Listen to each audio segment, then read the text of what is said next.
Assalamualaikum warahmatullahi wabarakatuh. Halo, jumpa lagi bersama saya Bahtiar Movie. Baik teman-teman, pada video kali ini admin akan membahas soal-soal P3K tahun 2023. Nah, jadi buat teman-teman jangan lupa tekan tombol subscribe-nya terlebih dahulu dan tekan tombol loncengnya agar nantinya selalu mendapatkan update soal-soal terbaru dari kami. Baik teman-teman, kita langsung saja. Soal yang nomor 1. Seorang peserta didik memiliki prestasi yang unggul di kelasnya. Selama 2 tahun bersekolah, dia selalu berada pada peringkat kelas 1 dan sekali berada di peringkat 2. Pandangan Anda sebagai guru terhadap peserta didik tersebut adalah: yang A, peserta didik berprestasi tinggi disebabkan oleh faktor lingkungan, terutama lingkungan keluarga sehingga dia dapat lebih rajin belajar. Yang B, peserta didik yang sudah berprestasi tinggi sudah mampu mandiri dalam belajar dan mengembangkan motivasi dari dalam diri sehingga tidak terlalu memerlukan perhatian guru. Yang C, motivasi dari dalam diri siswa yang berprestasi tinggi semuanya sudah terbentuk sejak masa kecil sehingga guru tidak terlalu repot memelihara motivasi tersebut.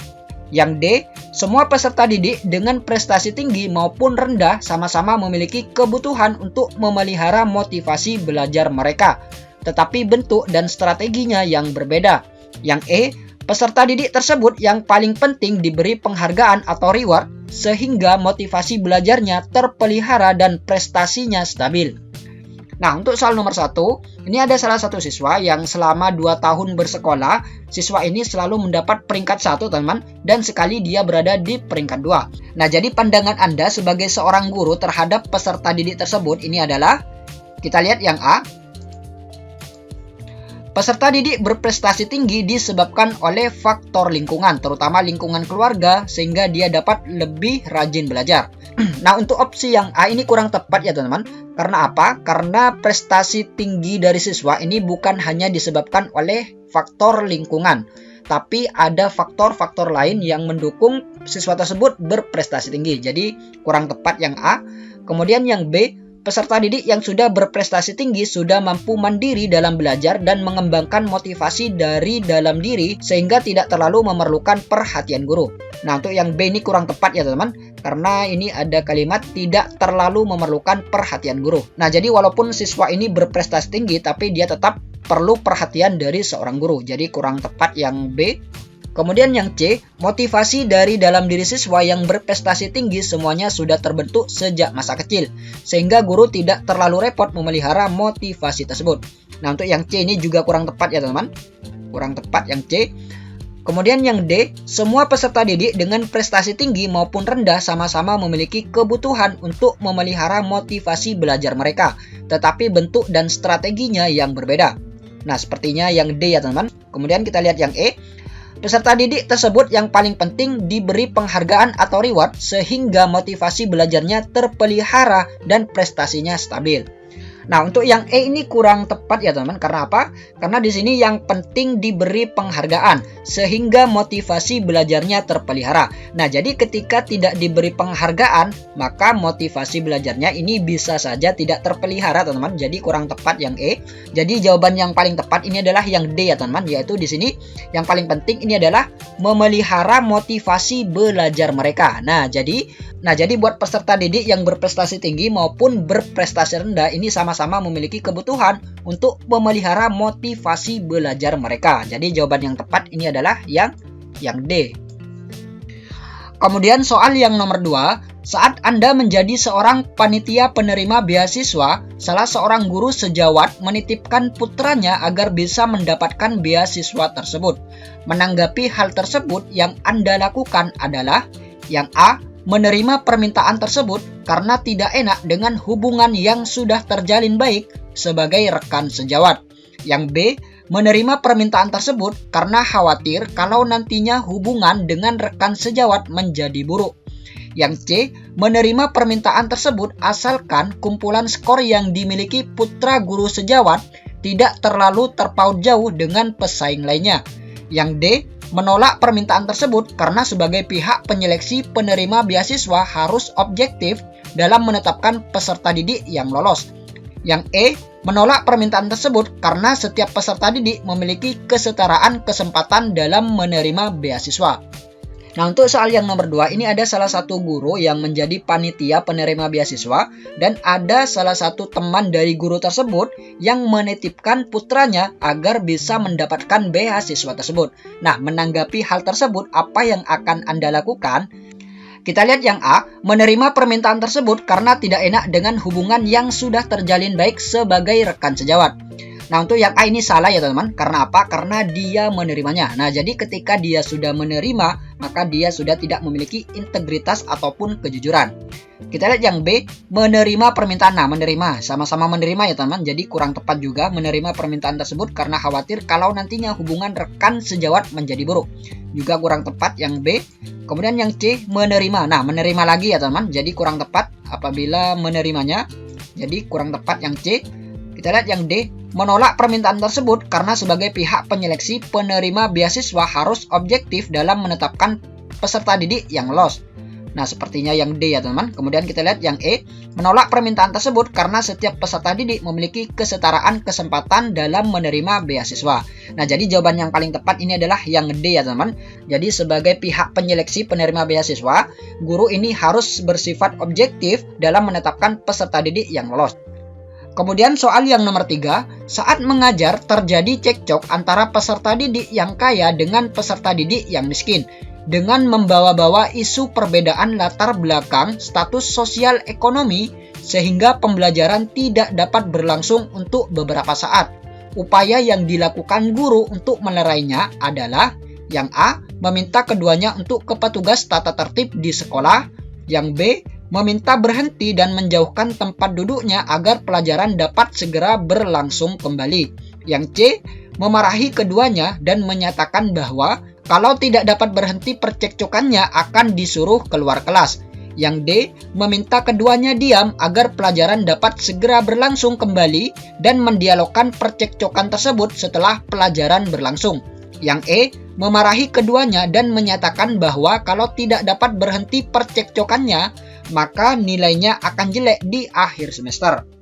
Nah, untuk soal yang nomor 3, ini ada suatu permasalahan teman-teman, yang mana ketika pembelajaran ini sedang berlangsung, terjadi percekcokan antara siswa yang kaya dengan siswa yang miskin, dan membuat pembelajaran ini berhenti sejenak. Nah, upaya yang dilakukan oleh guru untuk melerainya adalah, kita lihat yang A, meminta keduanya untuk ke petugas tata tertib di sekolah. Nah, untuk yang A ini sepertinya kurang tepat ya teman-teman, karena apabila guru ini meminta keduanya untuk ke petugas tata tertib di sekolah, maka dia akan ketinggalan pembelajaran pada saat itu. Jadi kurang tepat untuk yang A. Kemudian yang B, meminta berhenti dan menjauhkan tempat duduknya agar pelajaran dapat segera berlangsung kembali. Nah, masuk akal yang B. Kemudian yang C, memarahi keduanya dan menyatakan bahwa kalau tidak dapat berhenti percekcokannya akan disuruh keluar kelas. Nah, untuk yang C ini kurang tepat ya teman. Kemudian yang D, meminta keduanya diam agar pelajaran dapat segera berlangsung kembali dan mendialogkan percekcokan tersebut setelah pelajaran berlangsung. Nah, sepertinya betul teman yang D. Kita lihat yang E, memarahi keduanya dan menyatakan bahwa kalau tidak dapat berhenti percekcokannya, maka nilainya akan jelek di akhir semester. Nah, untuk yang E ini kurang tepat ya teman-teman. Jadi jawaban yang tepat ini adalah yang D, yaitu meminta keduanya diam agar pelajaran dapat segera berlangsung dan kembali mendialogkan percekcokan tersebut setelah pelajaran berlangsung. Kemudian soal yang nomor 4, kepala sekolah memberikan himbauan agar setiap guru datang lebih awal 15 menit dari jam yang seharusnya dan meninggalkan sekolah dilebihkan 1 jam dari yang seharusnya selama 2 minggu untuk melaksanakan suatu kegiatan. Sebagian guru menentang himbauan kepala sekolah, maka yang akan Anda lakukan adalah yang A, mengikuti rekan sejawat yang melakukan protes, yang B, mematuhi himbauan kepala sekolah karena merasa hal tersebut untuk kebaikan bersama, yang C, mematuhi himbauan tersebut bila waktu saya memungkinkan, yang D, mengadakan pendekatan personal untuk mengajak rekan sejawat mematuhi himbauan kepala sekolah karena merasa hal tersebut untuk kemajuan bersama, yang E, mengikuti suara terbanyak dari rekan sejawat. Nah, untuk soal yang nomor 4, ini ada himbauan dari kepala sekolah, teman-teman, yang mana setiap guru ini harus datang lebih awal 15 menit dari jam yang seharusnya dan pulang dari sekolah tersebut dilebihkan 1 jam dari yang seharusnya selama 2 minggu. Dan sebagian guru ini menentang himbauan kepala sekolah tersebut, teman-teman. Maka yang akan Anda lakukan adalah, kita lihat yang A, mengikuti rekan sejawat yang melakukan protes. Nah, untuk yang A ini kurang tepat ya teman-teman. Karena apa? Karena teman-teman ini juga ikut menentang himbauan dari kepala sekolah tersebut. Kemudian yang B, mematuhi himbauan kepala sekolah karena merasa hal tersebut untuk kebaikan bersama. Nah, yang B betul. Kemudian yang C, mematuhi himbauan tersebut bila waktu saya memungkinkan. Nah, untuk yang C ini kurang tepat ya teman-teman. Karena di sini ada kata-kata bila waktu saya memungkinkan. Nah, jadi jika waktunya ini tidak memungkinkan, maka dia juga akan menentang himbauan kepala sekolah tersebut. Jadi kurang tepat yang C. Kemudian yang D, mengadakan pendekatan personal untuk mengajak rekan sejawat mematuhi himbauan kepala sekolah karena merasa hal tersebut untuk kemajuan bersama. Nah, yang D ini juga betul teman-teman. Kemudian yang E, mengikuti suara terbanyak dari rekan sejawat. Nah, untuk yang E ini juga kurang tepat. Salah yang E. Nah, jadi antara B dan D. Nah, jadi jawaban yang paling tepat ini adalah yang D, teman-teman. Karena apa? Karena yang D ini melakukan ataupun mengadakan pendekatan personal untuk mengajak rekan sejawat mematuhi himbauan kepala sekolah. Nah, jadi poin pentingnya ini ada di sini, teman-teman. Karena di opsi yang B ini tidak ada pendekatan personal untuk mengajak rekan sejawat mematuhi himbauan kepala sekolah. Jadi jawaban yang tepat ini adalah yang D. Kemudian soal yang nomor 5, seorang siswa tidak mengerjakan tugas yang diberikan guru. Komentar Anda sebagai seorang guru dalam kejadian tersebut adalah yang A, anak pemalas. Masa setiap kali saya memberikan pekerjaan rumah kamu tidak pernah mengerjakannya. Yang B, anak yang tidak patuh sama guru. Sudah tahu guru memberikan pekerjaan rumah supaya siswa belajar di rumah, tetapi tetap saja tidak mau mengerjakannya. Yang C, apakah kamu tidak bosan berkali-kali mendapatkan hukuman dari saya karena tidak mengerjakan pekerjaan rumah? Yang D, saya sedih melihat kamu mendapatkan hukuman karena tidak mengerjakan pekerjaan rumah. Adakah yang dapat kita lakukan bersama sehingga kamu dapat menyelesaikan pekerjaan rumah tepat waktu?